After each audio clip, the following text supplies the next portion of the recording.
निघाली कॉमेडीची bullet train पकडा वाड्यावर या. माझ्या लग्नानंतर तू 12 वेळा तरी केक कापलायस आणि त्या माणसाने आयुष्यात अजून एकदाही केक कापलेला नाहीये. असं काय करतो? असं कसं शक्य आहे? एवढा वाढलाय तो, एकदा पण त्याचा वाढदिवस साजरा केला नसेल का कोणी? म्हणजे वाढदिवसाच्या दिवशी मला वेलच मिळायचा ना. म्हणजे पुरायचंच नाही. सकाळी पहाटे पहाटे मी उठायचो ना, पेपरची लाईन टाकायची. आई ग. मग मी दुधाची लाईन टाकायची. त्याच्यामुळे मला झोप यायची. मग मी शाळेत जाऊन झोपायचो. मग मी संध्याकाळी उठायचो आणि एका दुकानात कामाला जायचो. अच्छा. मग मी माझ्या बापाबरोबर आणखी एका दुकानात कामाला जायचो. अरे बापरे, म्हणजे तुमचे वडील 24 तास उघडे असणार एका दुकानात नाईट ड्युटी करायचे का? नाही नाही, मग ते दुकान फोडायचे.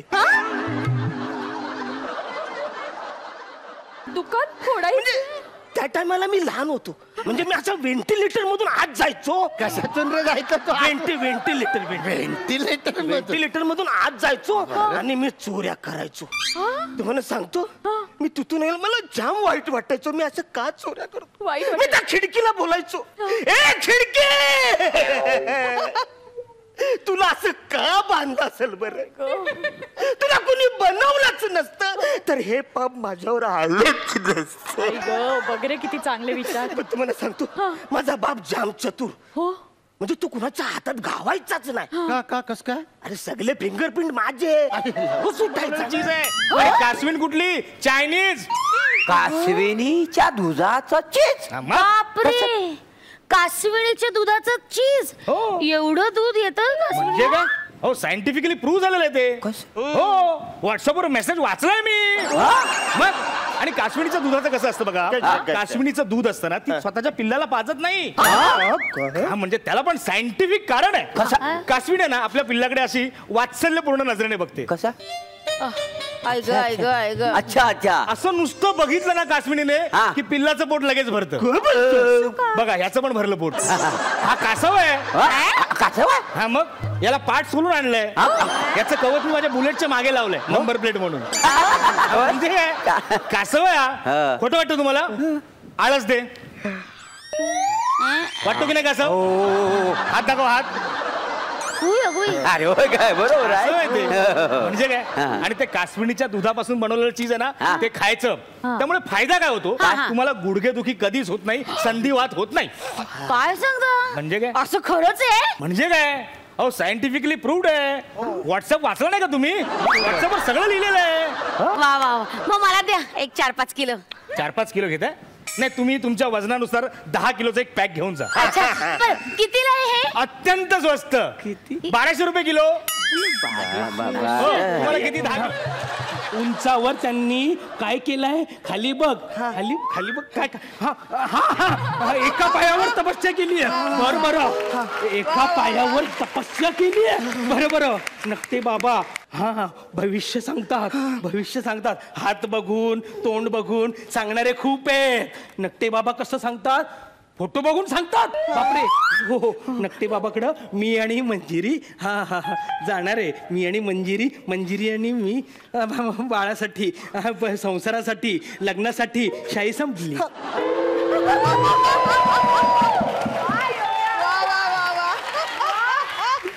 मंजिरी येणार आहे ना, मग ते मला थांबलंच पाहिजे. तू काळजी करू नकोस. तुझ्या आवाजाने तुझी वाट लावली ना, आता मी तुझा आवाज बनणार आणि तुझी वाट लावणार. तुला वाट दाखवणार. येऊ दे तिला. मी आले, निघाले, मी आले, निघाले, मी आले. बबल्या, मी आले. ऐक ना. ऐकायच्याच कामाचा आहे तो फक्त. आता बोलायच्या कामातच राहिलेलं नाही. तू गप रे. बबल्या, मला सांग ना, या ड्रेस मध्ये मी कशी दिसतेय? छान दिसते ना? माझ्या बाबांनी आणलाय. सगळ्याच्या आधी आपण माता लीला, म्हणजे माझीच आपण प्रार्थना करणार आहोत. शांती. सुरू करा. माता लीलया तू आहे सर्वांची माऊली, साथ देतेस तू आम्हास पाऊली पाऊली दिसायला आहेस तू किती लवली लवली मतलिलया तू आम्हा आम्ही वासरे तू हम्मा किती मोठा आहे लिलया या मातेचा महिमा.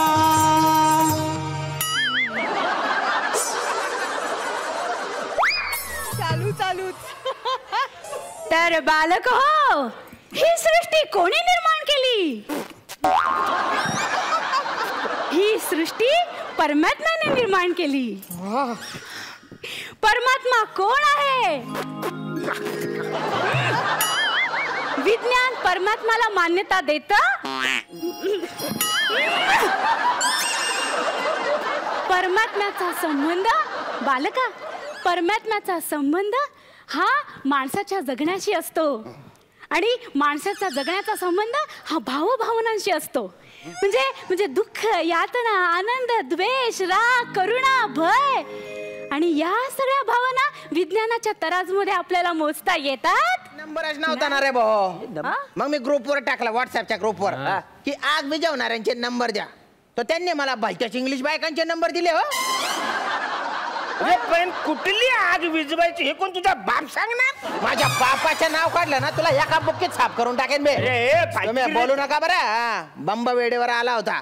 त्या सुप्रिया वहिनी आहेत ना, सुप्रिया वहिनी यांनी रस्त्यावर गाडी अशी आडवी लावली होती, त्याच्यामुळे तो बंब आतमध्ये येऊ शकला नाही. काय वहिनी? नाही यात माझी काही चूक नाहीये. मला ऍक्च्युली काय झालं, आग लागली ना तर मला काही कळे ना. मला असं वाटलं की समजा मला फ्लाईटला जायला उशीर झाला तर, म्हणून मी आधीच गाडी बाहेर काढली आणि वस्तीवर पार्क केली. माझी फ्लाईट चुकली असती ना म्हणून.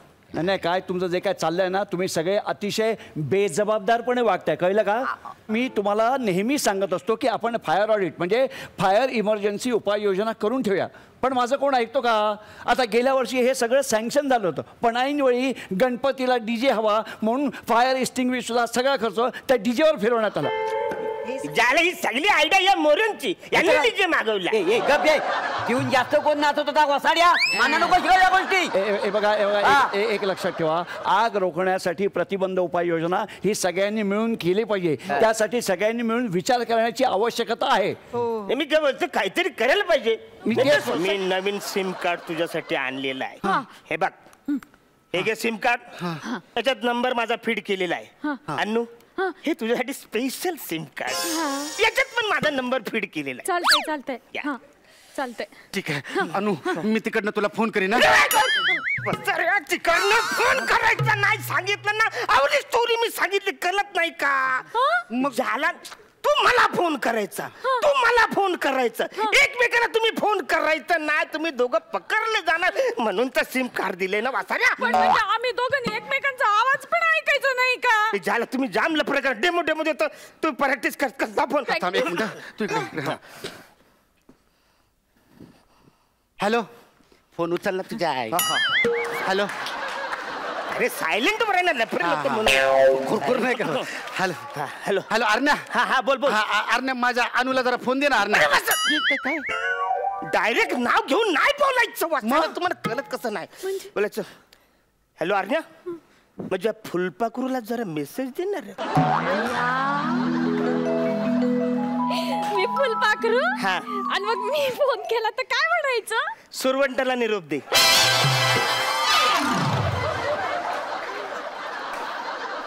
फुलपाखरू आले तर आम्ही त्यांच्या हातात काय द्यायचं? केळं? काय देणार आम्ही? अरे हा सगळा गोंधळ निस्तरण्यासाठी मला एक दिवस बँक बंद ठेवायला लागली. बघा धन्यवाद माना माझे. माझ्यामुळे बाई भर पगारी सुट्टी मिळाली तुम्हाला. कसली सुट्टी? दिवसभर सीसीटीव्ही फुटेज बघत होतो.